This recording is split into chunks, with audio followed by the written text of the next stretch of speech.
तो क्या भारत के सुलगते माहौल में जेनजी का आंदोलन होने जा रहा शुरू? बैकफुट पर बीजेपी और सरकार, भयंकर बवाल। स्वागत है आप सभी का। आप देख रहे हैं द राजनीति का विशेष सेगमेंट खबर और विश्लेषण। मैं हूं जब्बार खान। दोस्तों, आखिर अचानक देश में ऐसी कौन सी स्थिति हो गई कि हरियाणा से भारत के अंदर जेनजी का आंदोलन का ऐलान हो रहा है? आखिर एक विपक्षी पार्टी के मुखिया ने ऐसा बयान क्यों जारी किया वीडियो बनाकर, जिस पर भारत में एक नई हलचल सी मची है? क्या मौजूदा वक्त में बेरोजगारी और बढ़ती हुई महंगाई, दरअसल इससे युवा इतना परेशान है कि अब सरकार के खिलाफ सड़कों पर उतरने का मन बना चुका है? विस्तार से आपको दोस्तों सब कुछ बताते हैं। दोस्तों, दरअसल भारतीय राष्ट्रीय लोक दल यानी कि आईएनएलडी के राष्ट्रीय अध्यक्ष अभय सिंह चौटाला ने एक वीडियो बयान जारी किया, जिसमें केंद्र सरकार के खिलाफ बांग्लादेश और श्रीलंका, नेपाल जैसे जेनजी विरोध प्रदर्शन की मांग की। राजनीतिक हलचल इस पर मची है। अभय चौटाला भारत के ऐसे नेता हैं जिन्होंने खुल करके इस पर बयान दिया। इस बयान पर भारतीय जनता पार्टी ने तीखी प्रतिक्रिया दी। जाहिर तौर पर उनका तीखी प्रतिक्रिया देना वो स्वाभाविक है। वो तो उसे राष्ट्र विरोधी, असंवैधानिक न जाने क्या क्या कह रहे हैं। दोस्तों, दरअसल ये घटना पड़ोसी देशों में हाल की राजनीतिक उथल पुथल के संदर्भ में आई, जहां युवा आधारित आंदोलन ने सरकारों को उखाड़ फेंका है। अभय चौटाला का वीडियो सोशल मीडिया पर वायरल हुआ, जिसमें उन्होंने कहा कि श्रीलंका में युवाओं ने जिस तरीके से सरकार को देश छोड़ने पर मजबूर किया, बांग्लादेश के युवाओं ने सरकार को भगाया, नेपाल के युवाओं ने भी यही किया। भारत में भी मौजूदा सरकार को सत्ता से बाहर करने के लिए ऐसी रणनीति अपनानी होगी। ये बयान ऐसे समय में आया जब दक्षिण एशिया में युवा प्रेरित यानी कि जेनजी आंदोलन ने कई सरकारों को चुनौती दी, उखाड़ फेंका। चौटाला का इशारा स्पष्ट रूप से प्रधानमंत्री मोदी के नेतृत्व वाली केंद्र की सरकार और राज्यों की भारतीय जनता पार्टी और एनडीए की सरकार की तरफ था। दोस्तों, इस विवाद ने भारत में विपक्षी दलों और सत्ताधारी बीजेपी के बीच तनाव को चरम पर पहुंचा दिया। राजनीतिक पर्यवेक्षकों का मानना है कि ऐसे बयान लोकतंत्र की सीमाओं पर बहस छेड़ेंगे, खासतौर पर तब जब देश में युवा बेरोजगारी, आर्थिक असमानता, राजनीतिक असंतोष जैसे मुद्दे पहले से ही गरमाए हुए हैं। दोस्तों, भारत में जेनजी द्वारा प्रेरित आंदोलन की संभावना पर विचार करें तो यह काफी जटिल लगता है, क्योंकि इसके कारण है पड़ोसी देशों जैसे कि आप देखें बांग्लादेश, श्रीलंका, नेपाल में हाल के वर्षों में जेनजी ने भ्रष्टाचार, बेरोजगारी, आर्थिक असमानता, राजनीतिक असंतोष के खिलाफ बड़े पैमाने पर आंदोलन चलाए। उन आंदोलन के जरिए सरकारों को वहां पर से उखाड़ फेंका गया। इन आंदोलन की विशेषता सोशल मीडिया का इस्तेमाल, तेजी से संगठन बनाकर और उसमें युवाओं को बड़ी भागीदारी देकर आंदोलन को सफल किया गया। भारत में भी युवा जनसंख्या की अगर मैं बताऊं आपको बात, तो करीब करीब 30 वर्ष तक के जो युवा हैं, 29 वर्ष तक के युवाओं की आयु लगभग 35 करोड़ है। यानी कि ये 15 से 29 वर्ष के लोग जो हैं, 35 करोड़ से ज़्यादा आबादी है। और युवा बेरोजगारी अगर देखें 20% से ज़्यादा है। महंगाई, पर्यावरण संकट, राजनीतिक ध्रुवीकरण मौजूद हैं। इन तमाम चीज़ों के साथ साथ जो ऐसे आंदोलन के लिए खाद पानी का काम करते हैं। विपक्षी नेता जैसे अभय चौटाला और केटीआर ने भी ऐसे आंदोलन की संभावनाएं जताई और ये कहा कि मौजूदा वक्त में जिस किस्म की स्थिति है, उसमें केंद्र की मोदी सरकार हो या फिर राज्य की एनडीए की सरकारें या बीजेपी की सरकारें, जनता में न सिर्फ असंतोष है बल्कि निराशा और आक्रोश चरम पर पहुंच रहा है और युवाओं को उनकी निराशा को यह रेखांकित करता है। अगर युवा इसी तरीके से परेशान हुए तो भारत में स्वाभाविक रूप से जेनजी का आंदोलन होगा।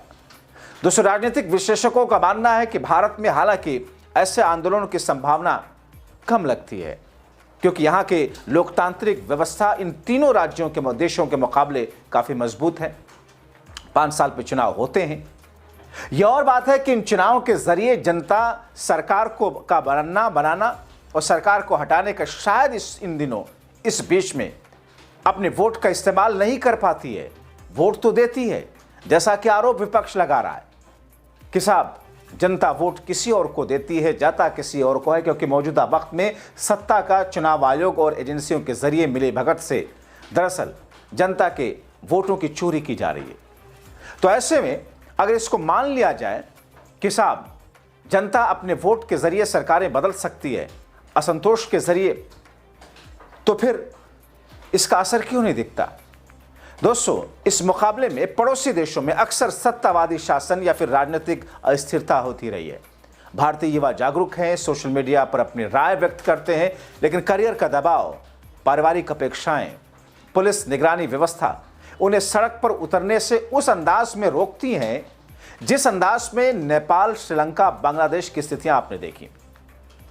विविधता यानी कि जाति, भाषा, क्षेत्र के कारण असंतोष एकीकृत नहीं हो पाता। सशस्त्र बलों की जगह जगह पर तैनाती और सरकार की मजबूत पकड़ आंदोलन को दबाने में सक्षम है।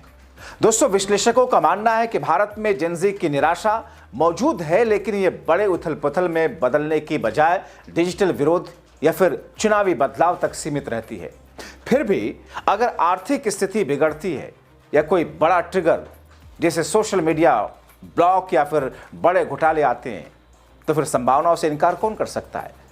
नेपाल में सोशल मीडिया ब्लॉक ने आंदोलन को भड़काया, जबकि बांग्लादेश में धार्मिक कट्टरता की वजह से हिंसा को बढ़ावा मिला। भारत में विपक्षी दल जैसे कांग्रेस या विपक्षी पार्टियों ने जिस अंदाज में एक असंतोष व्यक्त किया, उसे सरकार दबाने में पूरी तरह सक्षम हो जाती है, क्योंकि सरकार जो चाहे वो करती है। लेकिन दोस्तों, अब ऐसी स्थिति में कुल मिलाकर के भारत के स्थिर संस्थाएं, सांस्कृतिक कारक जेनजी आंदोलन को रोके हुए हैं, लेकिन युवाओं की बढ़ती जागरूकता भविष्य में कुछ भी ला सकती है बदलाव।